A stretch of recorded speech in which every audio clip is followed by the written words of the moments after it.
Gaza, एक बार फिर वही मंजर, वही चीखें, वही जलते हुए घर और आसमान से गिरती मौत। नमस्कार, आप देख रहे हैं यही सच है और आपके साथ मैं हूं सबीना तामंग देशमुख।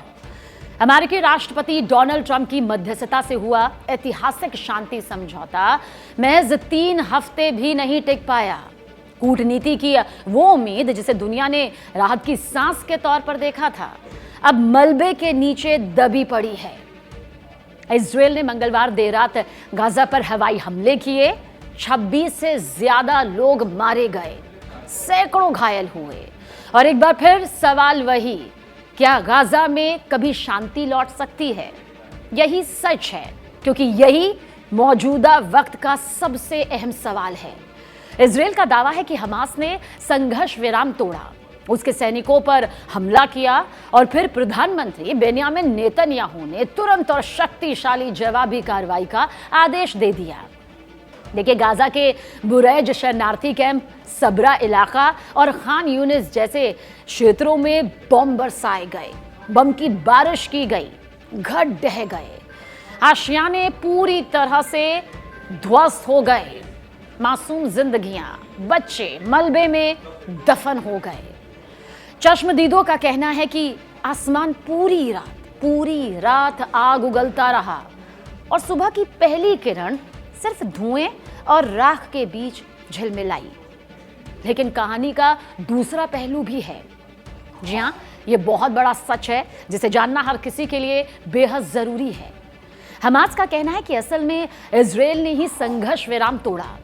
संगठन के सशस्त्र विंग अल कसम ब्रिगेड का दावा है कि वो एक बंधक के शव सौंपने की प्रक्रिया में था, लेकिन इजरायल ने हमले शुरू कर दिए।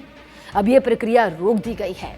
हमास का कहना है कि जब तक बम बरसते रहेंगे तब तक बातचीत या शवों की अदला बदली असंभव है, नामुमकिन है। ट्रंप का शांति प्लान अब एक टूटा हुआ सपना बन चुका है। 10 अक्टूबर को जिस संघर्ष विराम पर समझौता हुआ था, उसने 2 साल से चल रहे युद्ध को रोका तो जरूर था, क्योंकि 68,000 से ज्यादा फिलिस्तीनियों की मौत के बाद जब दोनों पक्षों ने हथियार डाले, तब दुनिया ने राहत की सांस ली थी। लेकिन यह राहत क्षणिक साबित हुई, पल भर की साबित हुई। समझौते के तहत हमास ने सभी जीवित यानी कि जिंदा बंधकों को छोड़ा और इजरायल ने 2000 फिलिस्तीनी कैदियों को रिहा भी किया। लेकिन अब बंधकों के शव को लेकर विवाद ने फिर युद्ध का रास्ता खोल दिया है। अब इजरायल का आरोप है कि हमास ने गलत अवशेष सौंपकर समझौते की शर्तों का सरासर उल्लंघन किया है।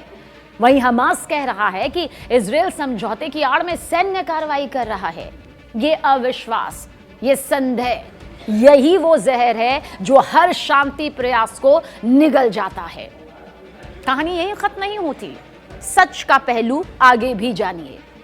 गाजा में शांति अब तक सिर्फ एक शब्द बनकर रह गई है, एक अधूरी उम्मीद जो हर बार बमबारी की आवाज में दब जाती है।